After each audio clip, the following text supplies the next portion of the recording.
আমরা সাধারণত ফেসবুক নিয়ে অনেক ভিডিও শুনেছি। ফেসবুক গাইডলাইন সম্পর্কে অনেক মানুষের কাছে শুনেছি। কিন্তু সরাসরি গাইডলাইনে অ্যাকচুয়ালি ভাবে কী আছে এসব ভিডিও পাওয়া কিন্তু একটু কঠিনই হয়ে যায়। আর খুবই রেয়ার থাকে মানে একদম সরাসরি গাইডলাইনে কী আছে তো এইসব ভিডিওগুলো পাওয়াটা একটু ডিফিকাল্ট। তো হ্যালো ভিউয়ার সবাই কেমন আছেন? আশা করি সবাই অনেক বেশি ভালো আছেন, সুস্থ আছেন। তো আজকে আপনাদের সাথে আলোচনা করব ফেসবুকের গাইডলাইন সম্পর্কে। আপনাদের জানাবো একদম সরাসরিভাবে ফেসবুকের গাইডলাইনের কি জিনিস আপনাদের মানতে হবে। তো ফেসবুকের গাইডলাইন সম্পর্কে যদি বলতে যাই তাহলে আপনাদের প্রথমত যে কথাটা বলবো সেটা হচ্ছে ফলো টু ফলো। আপনাকে একজন ফলো দিয়েছে, তার পরিপ্রেক্ষিতে আপনিও তাকে ফলো দিয়ে থাকেন বা দেন তাহলে সেটাকেই বলে ফলো টু ফলো। একজনকে ফলো দিবেন, সেটা দিবেন কিন্তু যখন আপনার টাইমলাইনে আসবে বা আপনার একজনকে ভালো লাগবে তো তখন তাকে ফলো দেন। কিন্তু আপনাকে একজন ফলো দিয়েছে এবং নিচে বলে গেছে আপু বন্ধু হলাম, সদস্য হলাম, এটা সেটা বলে গেছে। তারপরে তার পরিপ্রেক্ষিতে আপনি সাথে সাথে তার ফলো লেখায় সেখানে যে আপনি ক্লিক করবেন এটা কিন্তু একদমই করা যাবে না।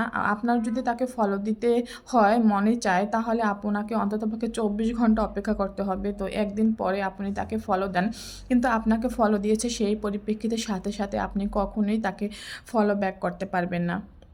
আর যদি আপনি তাকে ফলো ব্যাক করে থাকেন তাহলে সেটা কিন্তু আপনি গাইডলাইনের বাহিরে চলে যাবেন। তাহলে সেটা হবে কমিউনিটি গাইডলাইন মেনে চলছেন না ফেসবুকের। মানে সেটাকে বলা হয় ফলো টু ফলো, মানে এটা একদমই করা যাবে না। তো এটাই হচ্ছে মূল কথা ফলো টু ফলোর। আপনাকে একজন ফলো দিলে আপনিও তাকে সাথে সাথে ফলো ব্যাক করবেন। তো এটাকেই বলে মূলত হচ্ছে ফলো টু ফলো। আর ফেসবুকের গাইডলাইন এটা বিরুদ্ধ, তো এটা আপনারা কখনোই করবেন না। 2 নম্বরে যেটা আছে সেটা হচ্ছে কমেন্ট টু কমেন্ট। আপনাকে একজন কমেন্ট করলো তো তার পরিপ্রেক্ষিতে আপনিও তাকে গিয়ে কমেন্ট করলেন, এটা কিন্তু একদমই করা যাবে না। অনেকেই দেখা যায় একটা পোস্টে কমেন্ট করলো তো সেই কমেন্ট ধরে তারপর তার বাড়িতে গিয়ে তার যেসব পোস্ট আছে সেগুলো আপনার টাইমলাইনে আসে নাই, তারপরেও আপনি তাকে গিয়ে কমেন্ট করছেন। যদি এরকমের করে থাকেন কিন্তু সেটাও কিন্তু ফেসবুকের গাইডলাইন বিরুদ্ধ, মানে সেটা কিন্তু একদমই করা যাবে না। তাহলে সেটা কমেন্ট টু কমেন্ট যে গাইডলাইনটা আছে তো তার বিরুদ্ধে চলে যাবে। তো এটা একদমই করা যাবে না। আপনাকে একজন কমেন্ট করেছে সেই কমেন্ট ধরে তার বাড়িতে গিয়ে কখনোই আপনারা কমেন্ট করবেন না।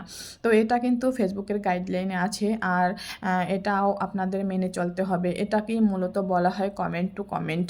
তারপরে যে আমি গাইডলাইনের কথা বলবো সেটা হচ্ছে স্টার টু স্টার। অনেকেই দেখা যায় স্টার দিয়ে থাকে, যে সব স্টার ভাইয়েরা আছে বোনেরা আছে তারা স্টার দিয়ে থাকেন। তো সেই পরিপ্রেক্ষিতে যারা আবার অন্য স্টার সেন্টার ভাইয়েরা আছে তারাও কিন্তু সেই স্টার দিয়েছে। তো একজন স্টার দিয়েছে তো মানে সেও দেখা যায় ওই স্টারটা ধরে তারপরে তার বাড়িতে গিয়ে তার ভিডিওতে একটা স্টার দিল। তো এটা কিন্তু করা যাবে না, এটাও কিন্তু ফেসবুকের গাইডলাইনের ভিতরে নাই। তো এটা যদি করে থাকেন সেটাকে বলা হয় স্টার টু স্টার, মানে স্টার টু স্টার মানে তো একজন আপনাকে স্টার দিয়েছে তো সেই জন্য আপনি সেই স্টার ধরে তারপরে তাকে গিয়ে আরেকটা স্টার সেন্ড করে আসবেন। এটা যদি করে থাকেন তাহলে সেটাও কিন্তু ফেসবুকের গাইডলাইনের বাইরে চলে যাবে।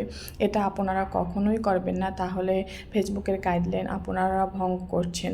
আপনি তাকে স্টার দিতে পারেন কিন্তু ওই আপনাকে স্টার দিয়েছে সেই স্টার ধরে তারপরে তার বাড়িতে গিয়ে স্টার সেন্ড করা, এটা করলে কিন্তু আপনি ফেসবুকের গাইডলাইন মেনে চললেন না। তো এটা একদমই করা যাবে না। তারপরে যেটা আমি সব সময় বলে থাকি যে সব সময় টাইমলাইনে যে সমস্ত ভিডিও আসবে বা আসে সেগুলো সব সময় আপনারা দেখার চেষ্টা করেন এবং সেগুলোই দেখবেন। অনেকে দেখা যায় মানে একটা কমেন্ট আসলো তো সেই কমেন্ট ধরে তারপরে তার বাড়িতে গিয়ে তাকে ভালোবাসা দিয়ে থাকে। এটা থেকে আপনারা সব সময় বিরত থাকুন এবং ফেসবুকে যে সমস্ত সমস্ত গাইডলাইন আছে, তো সেই গাইডলাইনগুলো মেনে প্রপার ওয়েতে আপনারা কাজ করেন, ইনশাল্লাহ দেখবেন একদিন সফলতা অবশ্যই আসবে। অনেকে হতাশ হয়ে যায়, তো হতাশ হবেন না। হয়তো বা অনেকের আগে বিভিন্ন সেট আপগুলো চলে আসে, অনেকের একটু দেরি হয়, তো ইনশাল্লাহ চলে আসবে। তো সবগুলো গাইডলাইন মেনে কাজ করবেন, তাহলে সবগুলোই আশা করি চলে আসবে। তো আজকের মতো এখানেই সমাপ্তি। সবাই অনেক বেশি ভালো থাকবেন, সুস্থ থাকবেন। আসসালামু আলাইকুম।